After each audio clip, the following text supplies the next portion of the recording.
ചെയ്യുന്ന പ്രവൃത്തികൾ ലക്ഷ്യം കാണണമെങ്കിൽ അത് സാമർത്ഥ്യത്തോടെ ശാസ്ത്രീയമായ രീതിയിൽ തന്നെ ചെയ്യണം. കുറെ കാര്യങ്ങൾ കഷ്ടപ്പെട്ട് ചെയ്ത് ഫലം കിട്ടിയില്ല എന്ന് വിഷമിച്ചത് കൊണ്ട് കാര്യമില്ല. ചെയ്യുന്ന കർമ്മം നന്നാവാൻ പറ്റിയ സാഹചര്യം, ചുറ്റുപാട്, സമയം, അത് മറ്റുള്ളവരിൽ വരുത്തുന്ന സ്വാധീനം എന്നിവയെല്ലാം നോക്കി അതിനനുസരിച്ച് പദ്ധതി നടപ്പിലാക്കിയാൽ മാത്രമേ കർമ്മം വിജയിക്കുകയുള്ളൂ.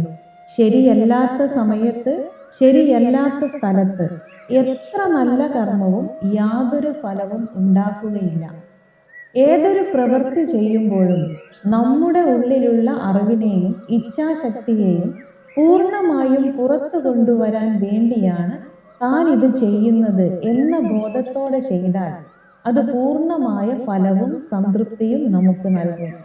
മറ്റുള്ളവരെ ബോധിപ്പിക്കാൻ വേണ്ടി മാത്രം ചെയ്യുന്ന ഒരു കർമ്മവും നമ്മുടെ കഴിവുകളെ പൂർണ്ണമായും പുറത്തെടുത്തു കൊണ്ടുവരില്ല.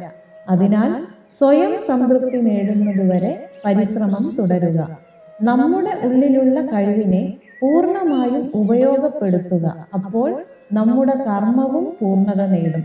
ഇങ്ങനെ ചെയ്യുമ്പോൾ അത് കർമ്മം ചെയ്യുക എന്ന ഉദ്ദേശത്തോടെ മാത്രം ചെയ്യുന്ന കർമ്മമാവും. അത് നമുക്ക് സംതൃപ്തിയും സമാധാനവും നൽകും.